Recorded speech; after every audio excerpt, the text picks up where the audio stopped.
maka seketika itulah sifat Allah diberikan jawaban kepada antum. Saat antum memohon, dikabulkan pada saat itu. Kalau antum mengamalkan apa yang dijawab oleh Nabi di sini, tidak sekedar amalan antum melimpah pahala, tapi berpeluang menggugurkan dosa-dosa dalam kehidupan kita. Jelas? Apa saja amalan yang dicintai oleh Allah, yang dengan itu berpeluang dosa kita pun digugurkan oleh Allah Subhanahu wa taala. Baik. Satu, beliau mengatakan, awas, fokus baik-baik ya. Kita amalkan setelah mendengar kalimat-kalimat ini. Kalau ada seseorang yang sulit terkabul doanya, atau lambat terkabul, atau mohon maaf sama sekali tidak terkabul, bukan Allah tidak mengabulkan. Dia pasti mengerjakan sesuatu yang menjadikan sulit pengabulan doa itu sampai pada dirinya. Seorang sahabat bertanya kepada Nabi SAW, ayyul adadi ahabbu ilallahi subhanahu wa ta'ala. Amal apa yang paling dicintai oleh Allah Subhanahu wa taala? Ini luar biasa dahsyat ya. Saya tuliskan dulu ya. Baik. Dan saya ingatkan, apa yang saya tuliskan terkadang tidak tercantum di kitab. Ya, jadi antum kalau ada yang penting cepat antum tuliskan, karena nanti kadang-kadang saya tidak minta dihapus pun bisa dihapus itu ya. Dan semoga Allah mengampuni dosa orang yang menghapus yang tidak saya mintakan menghapus. Baik, bismillah. Yang ini tidak apa-apa ya. Jazakallah khair. Pemirsa, Mas Asikin ya. Turunkan. Satu, amal apa yang paling dicintai Allah?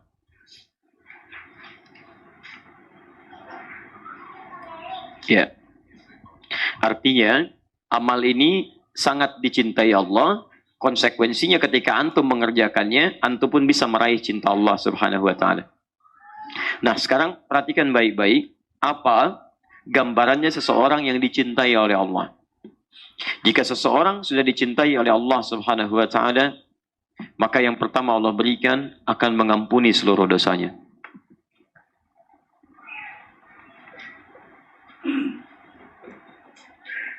Ampunan dosa. Dalil yang ditemukan Quran surah ketiga Ali Imran ayat 31, paling kiri sebelah atas. Qul in kuntum tuhibbunallaha fattabi'uni yuhibbukumullah. Katakan Muhammad, jika kalian serius mencintai aku, ikuti aku, ikuti sunnah petunjuk Nabi sallallahu alaihi wasallam. Poinnya, lihat, yuhibbukumullah, maka Allah akan cintai kalian. Cintai. Nah, ketika Allah mencintai seorang hamba, apa yang diberikan? Wa yaghfir lakum dzunubakum. Yaghfir dzunub. Ya. Dzunub itu jamak dari kata dzambun. Kalau dzambun itu baru sedikit. Tetap dosa. Tetap dosa. Cuman dosanya tidak sebanyak yang ini bentuk jamak. Ya, Allah menurunkan kalimat dzambun misal di Quran surah Ghafir, surah ke-40. Kan? Allah sampaikan ayat ketiga, ghafiriz dzambi wa qabilit taubi. Ghafiriz dzambi. Ghafir dipasangkan dengan dzambun. Tapi kalau sudah jamak, bentuknya banyak, maka berubah bentuk dzambun jadi dzunubun, bentuk jamak. Ya. Nah, kalau seseorang dicintai oleh Allah Subhanahu wa taala, maka kalimat Al-Qur'annya mengatakan wa yaghfir lakum dzunubakum, bukan dzambakum tapi dzunubakum. Berpeluang semua dosanya. Siapa di antara kita yang tidak punya dosa saat ini? Boleh unjuk tangan? Serius, saya pulang. Ya kan? Sudah, gitu kan? Ya, siapa? Saya masih punya dosa, gitu kan? Dan hebatnya, Nabi Muhammad SAW, seorang Nabi, Rasul, bahkan dijaga dari maksiat, ma'sumun minal maksiat, madmunun bil jannah, dijamin masuk surga. Bahkan sebelum meninggal, sudah turun surah Al-Quran menjamin surganya. Satu-satunya Nabi yang ketika masih hidup, ayat surganya sudah turun. Inna a'tainakal kautsar. Kami sudah jaminkan padamu kenikmatan surga yang sangat indah. Ada sungai khusus untukmu di surga. Jaminan sudah ada. Tapi masih beristighfar dalam hariannya minimal 70-100 kali. Bahkan menjelang tidurnya masih istighfar. Ba'da salatnya masih istighfar. Setelah beliau salat, hadis Muslim hadis 591, astagfirullah, astagfirullah, astagfirullah. Menjelang tidurnya masih istighfar 70-100 kali. Siapa kita dibandingkan Nabi Muhammad SAW? Lihat wajah-wajah kita. Nabi bukan. Rasul bukan. Tidak ada satupun ayat surga turun menjamin kita. Antum tidak istighfar. Antum terlampau lelah. Ayo coba berpikir lagi. Nah, jelas ya? Jadi, kalau kita sudah dicintai oleh Allah, maka dosa digugurkan. Kalau dosa digugurkan, berarti peluang-peluang berbuat kotor sudah tidak ada. Yang ada yang baik-baik saja. Ada penjagaan Allah di situ. Ini ciri orang yang dosanya diampuni, jadi kotoran-kotoran dari dosa itu sudah nggak ada. Makanya ketika dia bertobat, tobat itu kembali ke jalan yang baik. Kembali ke jalan yang benar, ke tobat. Nah, orang yang tobatnya benar, seperti gambaran di Quran surah keempat, ayat 17 sampai dengan 18, paling kiri sebelah bawah. Ya, innamat taubatu 'ala Allahi lilladzina ya'maluna su'a bijahalatin, thumma yatubuna min qarib. Ketika dia bersegera tobat dari dosanya, cirinya apa? Salah satunya selain mengakui dosa, menyesalinya, dan meninggalkannya. Jadi dia nggak kerjakan lagi kalimat ini. Maaf, pernah misalnya berbuat gibah, gosip misalnya. Membicarakan keburukan orang. Kemudian dia tobat. Nah, ciri tobatnya yang diterima adalah ketika dia bisa meninggalkan perbuatan ini. Allah mengampuni dosa ininya, maka hilang dia. Maka lisannya tidak bisa berbicara yang tidak baik lagi. Yang muncul yang baik-baik. Makanya kalau orang diampuni dosanya oleh Allah, masih hidup dia di dunia, orang ini akan dijaga dari perbuatan yang tidak baik. Baik. Katanya baik. Sampai ke ujung kakinya. Gosip, hilang. Selesai. Saya tidak usah. Alhamdulillah. Alhamdulillah. Tidak seperti akhi yang itu tuh. Ah, sama. Belum diampuni. Baik. Jelas ya? Nah, jadi, sahabat ini ketika bertanya, saya penting teruskan. Karena di sini tidak ada syarah demikian. Maksud saya, kalau antum mengamalkan apa yang dijawab oleh Nabi di sini, tidak sekedar amalan antum melimpah pahala, tapi berpeluang menggugurkan dosa-dosa dalam kehidupan kita. Jelas? Apa saja amalan yang dicintai oleh Allah, yang dengan itu berpeluang dosa kita pun digugurkan oleh Allah Subhanahu wa taala. Baik. Satu, qala, beliau mengatakan, awas, fokus baik-baik ya. Kita amalkan setelah mendengar kalimat-kalimat ini. Pertama, as-salatu ala waqtiha. As-salatu ala waqtiha. Salat tepat pada waktunya. Salat tepat pada waktunya. Tolong fokus baik-baik ya. Ini bagian terpenting yang saya sampaikan. Saking pentingnya, baterai aja hampir habis. Ya. Ini boleh muncul lagi. Bismillah. Bismillah. Kedengaran suara saya? Alhamdulillah. Satu, as-salatu ala waqtiha. Baik. Kalau ada waktu, sesuatu kata menunjuk pada waktu, kemudian waktu ini menunjukkan pada penunaiannya tepat pada waktunya, di saat diperintahkan, maka kalimatnya menggunakan ala. Ala itu sesuatu yang dimiliki, tapi menunjuk bukan kepada kepemilikan benda. Ya, semacam waktu dan sebagainya. Tapi kalau menunjuk pada benda, kalimatnya menggunakan lam. Misal, al-qalam li. Ini spidol punya saya. Ya, al-bait li, rumah itu punya saya. Kadang disingkat lamnya dibuang menjadi i, baiti, rumah saya. Qalami, pulpen saya. Kitab, buku saya. Kitabi, baik. Zauj, suami saya. Zauji, gampang. Gampang, teman-teman sekalian, mudah. Ab, bapak saya. Abi, ibu saya. Ummi, gampang ya. Baik, barang nggak dipakai, bekas. Baik, yang nggak dipakai, itu ya, itu ngarang. Bisa. Ya, itu kadang-kadang ya suka muncul. Kayak gitulah ya. Halaman luar teras, halaman luar saya, itu ngaco ya. Udah sini, fokus, baik-baik. Maksud saya, ketika waktu menggunakan kata ala, ini menunjukkan tepat pada masanya. Di amal yang paling dicintai oleh Allah, yang pertama, sholat, artikan tepat pada waktunya. Ala berarti tepat. Bisa, besok subuh jam berapa? 4.15, 4.10, ayo berapa lagi? Baik. Yuk diskusi dengan teman, tanya kawan, call a friend, ayo. Baik, 4 berapa? Nggak apa-apa, beda, tidak ada masalah. Ini menunjukkan antum datang dari daerah yang berbeda-beda. Betul. Kalau sama Bekasi 4.10. Sekarang naik 4.11 untuk hari ini. Tadi menyebutkan 4.15 berarti bukan daerah sini, Masya Allah.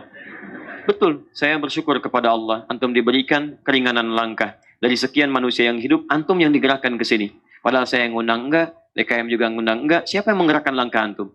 Kalau antum sudah digerakkan, mustahil kalau bukan oleh Allah.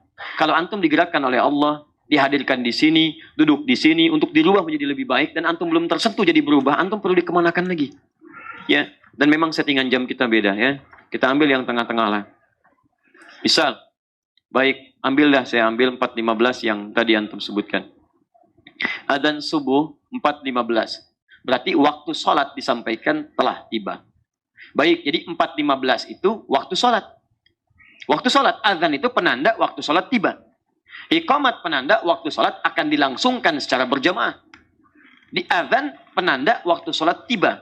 Jadi kalau antum mendengar adzan dalam situasi misalnya tertentu yang tidak memungkinkan ke masjid, misal sedang di perjalanan, sedang macam-macam, artinya waktu sholat itu tiba. Nah, kalau dikatakan as-salatu ala waqti subuh 4.15, berarti waktu 4.15 ini adalah dimulainya apa? Pertanda waktu sholat tiba. Pertanda waktu sholat tiba. Artinya, kalau kemudian dipanggil 4.15, sholatnya ingin kita tunaikan, ya, baik itu dimulai dengan sholat sunnahnya setelah adzan selesai, kemudian kita tunaikan sholat fardunya, maka mohon maaf, kisarannya tidak akan jauh dari sini. Jadi begitu adzan berkumandang, maksudnya antum sudah siap sholat, bukan baru bangun. Itu maksudnya. Jadi kalau adzan subuh 4.15 akan disukai oleh Allah, sholat tepat pada waktunya, maksudnya begitu dipanggil, antum siap sholat. Bukan Allahu Akbar, Allahu Akbar. Hati-hati ya, ini bagian yang pertama, 4.15. Jadi kalau 4.15 dipanggil, antum mesti bangun dari sebelumnya. Kalau tidak tahajud berarti jam 4 antum sudah bangun, kan? Siap-siap. Coba antum biasakan penyesuaian untuk kesadar sepenuhnya itu kira-kira berapa menit. Dicek, gitu kan? Kadang-kadang kan kondisinya beda-beda. Walaupun kemarin pun saya tegaskan, kadang-kadang alarm disettingkan 3 kali untuk mendapatkan 4.15, ya. Jam 3 lewat 40, 3 lewat 50, ya, jam 4 lewat 00. Kan begini. Ini untuk mematikan alarm yang kedua, alarm kedua matikan alarm ketiga. Alarm ketiga siap-siaplah ya sebelum adzan. Itu. Sekarang kalau kita ingin mengecek di mana tingkatan kita, layakkah kita mendapat ampunan Allah? Antum ini memohon kepada Allah, ampuni dosa saya Allah. Ampuni dosa saya Allah. Lalu Allah beri jalan untuk mengampuni dosa antum. Kenapa antum nggak ambil? Jalannya apa? Nih, buru waktu sholat. Tunaikan tepat pada waktunya. Dia orang-orang yang terbiasa datang tepat pada waktunya, direspon tepat waktu, respon tepat waktu. Semakin dia melekat dengan Allah, kedekatannya tergabung, maka disitulah kemudian hubungan kedekatan itu melahirkan perhatian Allah yang lebih kepadanya. Ya. Makanya rumus doa pun itu diikat dengan seberapa cepat kita merespon ya panggilan-panggilan dari Allah Subhanahu wa taala. Kan saya ajarkan kemarin dalam sesi Al-Quran Sunnah Solution. Quran surah kedua ayat 186. Di jawaban doa itu juga diikat dengan seberapa cepat kita merespon ketentuan Allah. Wa idza sa'alaka ibadi, Quran surah kedua ayat 186, paling kiri sebelah bawah. Wa idza sa'alaka ibadi anni fa inni qarib. Kalau hambaku bertanya padamu Muhammad tentang aku, sampaikan kepadanya, nggak perlu dicari, aku dekat. Memberi harapan secara psikologis. Ujibu da'watad da'i idza da'an. Aku akan jawab setiap doa hambaku yang dimohonkan kepadaku. Di sifat doa itu, kalau dipanjatkan, itu sifatnya dikabulkan. Di sesungguhnya Allah itu nggak pernah tidak mengabulkan doa. Sifatnya selalu dikabulkan, dikabulkan. Yang jadi masalah nanti, kalau ada seseorang yang sulit terkabul doanya, atau lambat terkabul, atau mohon maaf sama sekali tidak terkabul, bukan Allah tidak mengabulkan. Dia pasti mengerjakan sesuatu yang menjadikan sulit pengabulan doa itu sampai pada dirinya. Contoh, lihat ya. Falyastajibuli. Rumus pertama. Kalau ingin doa cepat dikabulkan, maka ketika Allah mengatakan ujibu, Allah meminta pada kita falyastajibu. Kamu ingin doa, kamu cepat saya kabulkan kata Allah, maka cepat pula respon seruanku. Kita kan berdoa menyeru kepada Allah kan? Ya Allah, mohon ya Allah begini, begini, begini. Nah, kalau seruan Anda ingin cepat direspon oleh Allah, maka seruan Allah pun respon dengan cepat. Seberapa cepat kita merespon seruan Allah, seketika itulah kemudian Allah secepat mengabulkan doa kita. Jadi kalau antum dipanggil subuh 4.15, Allahu Akbar, Allahu Akbar. Saat dipanggil antum pun sudah siap merespon seruan Allah, maka seketika itulah sifat Allah diberikan jawaban kepada antum. Saat antum memohon, dikabulkan pada saat itu. Kalau memang permintaan antum sesuai dengan yang dibutuhkan. Karena Allah hanya mengabulkan apa yang dibutuhkan, bukan apa yang diinginkan. Kadang-kadang agak terlambat sampai antum siap menerimanya. Kadang-kadang diganti dengan yang lebih baik yang antum butuhkan, bukan apa yang antum inginkan. Tapi tetap dijawab oleh Allah Subhanahu wa Ta'ala. Antum melambat-lambatkan, seketika jawaban pun datang lambat. Allahu Akbar, Allahu Akbar. Ke masjid yuk, baru qomat. Lumatan. Masya Allah. Tuh, udah muncul gitu. Maka jangan heran ketika antum nuntut kepada Allah pun, responnya sesuai dengan respon antum.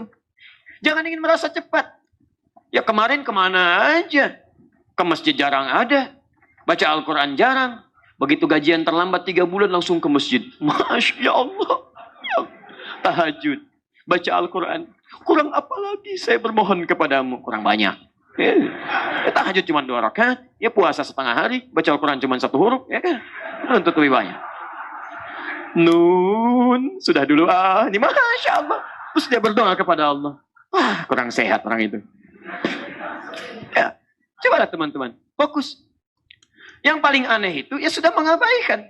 Dipanggil 4.15, baru bangun 5:14. Ya kadang-kadang. Ini pun gak ingat sholat. Nah, itu yang susah. Dan paling aneh kalau nuntut ke Allah itu kayak gak logis gitu. Nuntutnya keterlaluan. Tapi ketika dipanggil gak ada respon. Ya itulah kadang-kadang sebagian dari ciri khas manusia yang harus kita kemudian arahkan kepada yang lebih baik. Nah, jadi ini bagian yang pertama teman-teman sekalian. Allah kadang berikan jalan atas jawaban kita. Cuman ketika jalan itu dibentangkan kepada kita, kita tidak melaluinya. Itu yang jadi masalah. Jelas sampai sini? Awas. Sebelum dihapus ya. Baik. 2. Sekarang, apa korelasi kalimat pertama ini dengan ayat Quran tadi? Tadi kan saya sampaikan kalau antum masih ingat, bahwa bakti pada orang tua diletakkan setelah apa? Menyembah Allah Subhanahu wa Ta'ala. Di antara dalil turunannya, Quran surah ke-17 ayat 23. Bukankah solat bagian dari menyembah Allah Subhanahu wa Ta'ala? Dan hanya itu ibadah terbaik dalam menyembah Allah Subhanahu wa Ta'ala. Solat. Makanya ketika Allah kemudian ingin menjadikan seorang hamba ingin dekat dengannya, maka solat yang terbaik, teman-teman. Saya kasih jabaran paling dalam. Ini. Jika Anda ingin menghadirkan kedekatan dengan Allah dan selalu ingat dengan Allah, ingatan yang menjadikan dekat disebut dengan zikir namanya. Ya, itu nanti caranya banyak. Misal, berdoa itu zikir. Makanya ketika antum berdoa merasa ada kedekatan dengan Allah Subhanahu wa Ta'ala. Zikir. Quran surah 7 ayat 205. Wadhkur rabbaka fi nafsika tadarruan wa khifatan wa dunal jahri minal qaul. Silakan berdoa dengan lembut. Hadirkan kalimat-kalimat yang mengalun indah. Rasakan kedekatan dengan Allah Subhanahu wa Ta'ala. Seperti Nabi Ayub berdoa kala sakit. Dhannun Nabi Yunus berdoa dalam kesulitan. Nabi Zakaria berdoa dalam ujian belum dapat keturunan. Maryam berdoa ketika mendapatkan celaan. Doa, zikir. Baca Al-Quran, zikir. Karena itu Quran disebut dengan zikir. Quran surah ke-15 ayat ke-9. Paling kanan di pertengahan. Inna nahnu nazzalna dzikra wa inna lahu lahafizun. Karena itu ketika antum sedang membaca Al-Quran, ada kedekatan tersendiri dengan Allah Subhanahu wa Ta'ala. Gak percaya silahkan. Ya silahkan. Quran itu beda Pak. Jadi begitu antum baca, kayaknya ada suasana lain gitu. Jangankan manusia, hewan pun dibentangkan mushaf. Saya tadi pagi baru menerima kiriman video itu. Bagaimana seekor kucing, ya lagi-lagi kucing gitu kan. Dia berputar-putar, kemudian diberikan sebuah alat perangsang gitu kan. Terbenda untuk merangsang penciuman dia. Masya Allah. Letakkan mushaf, tidak dia langkahi, tidak dia injak. Buku biasa, dia injak. Kucing aja, paham. Kenapa kita yang bukan kucing tidak seperti itu? Hati-hati teman-teman sekalian. Kadang-kadang hewan itu saya kasihan betul. Perilaku manusia disalahkan hewan. Antum yang punya masalah, yang malu antum. Kenapa kucing disalahkan? Malu-malu kucing. Yang keliaran malam-malam perempuan. Yang disalahkan kupu-kupu. Coba cek. Yang punya masalah laki-laki. Yang kena buaya. Tuh. Begitu makin majalah. Yang kena kelinci. Kan aneh. Yang korupsi manusia. Yang kena tikus. Bahkan ketika kesalahan itu diungkapkan, yang disalahkan kambing, yang hitam lagi. Kita tuh banyak gak adilnya, Giliran kurban hewan yang dipotong, kan? Jadi dalam beberapa bagian tertentu kita mesti kembalikan kepada kebaikan-kebaikan. Nah, ayo kembali lagi ke sini. Jadi pertama, bagian penyembahan kepada Allah Subhanahu wa taala. Begitu baca Al-Qur'an, zikir, apalagi kalau Qur'annya hadir di benak kita, dihafalkan. Makanya penghafal Qur'an yang baik itu kedekatan dengan Allahnya lebih terjaga. Karena itulah penghafal Quran 4 kali levelnya dinaikkan oleh Allah dibanding pembaca. Quran surah ke-54, 4 kali, ayat 17, ayat 22, ayat 32, ayat 40. 17, 22, 32, 40. Walaqad yassarnal Qur'ana lidzikri. Menghafal Quran disebut dengan zikir. Jadi kalau antum menghafal Quran tapi tidak menjadikan antum dekat dengan Allah, salah cara antum menghafal. Salah antum. Menghafal Quran itu lain kalau benar. Lisannya hati-hati, karena takut kalau bicara Allah nggak rela dengan lisannya. Pandangannya mulai hati-hati, langkahnya mulai hati-hati. Anak antum disekolahkan di Ma'had Tahfidz Al-Quran. Pulang dari situ hafalan 30 juz, tapi akhlak nggak berubah. Ada yang salah cara dia menghafal itu. Ada yang keliru. Ya, di Libya pernah ada Zilitin, saya itu Masya Allah. Kalau ingat Libya itu negeri Quran, itu nomor 2 di dunia setelah Palestina.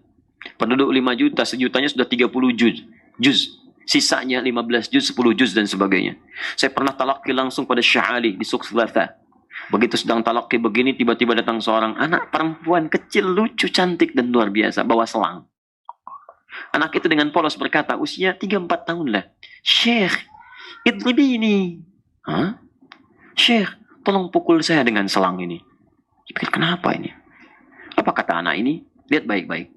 5, kata Syekh kami dengan tersenyum. Kata anak ini, nesit, saya lupa. Pikir anak ini ada sumbatan di kepalanya. Tolong pukul dengan selang, supaya hilang sumbatannya, lancar hafalan Qurannya. Teman-teman, itu dulu diwariskan jadi budaya tuh di Libya itu menghafal Quran. Jadi kalau anak usia remaja nggak hafal Quran, dia aib, nggak punya teman tuh. Saking inginnya dekat dengan Allah. Dari kecil orang tua yang mengatakan, tolong didik anak saya jadi hafal Quran. Tolong didik. Ya, makanya luar biasa. Jadi antum kalau nggak percaya silahkan. Antum hafalin deh malam ini ya. Mulai menghafal satu surah yang belum antum hafalkan. Gak usah tinggi-tinggi, ambil juz amma. Yang belum hafal apa? Misal An-Naba, gitu kan? Atau At-Takwir. Ambil dah yang tengah-tengah dulu misalnya. Begitu antum hafalkan, ada suasana tersendiri dalam jiwa yang tidak bisa dibayangkan sebelumnya. Silahkan cek. Dan ada kedekatan terbangun dengan Allah Subhanahu wa taala. Zikir, baca Al-Quran. Menghafal Al-Quran. Berdoa, istighfar, zikir. Dan puncak zikir itu sholat. Puncaknya. Karena saat Anda sholat, Anda membaca Al-Quran. Saat Anda sholat, Anda menghafal Al-Quran.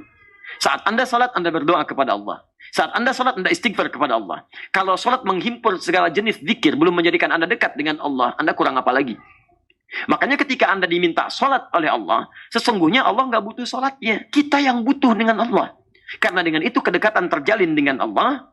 Dengan itu istighfar kita lakukan. Kalau dekat suasananya, air mata bisa mengalir. Kemudian ampunan diberikan, maka bersihlah keadaan diri kita. Makanya orang yang sholatnya benar, kalau sudah diampuni dosanya, maka dia akan terbebas dari sumber keburukan. Quran surah ke-29, ayat yang ke-45. Inna salata tanha anil fahsya wal munkar.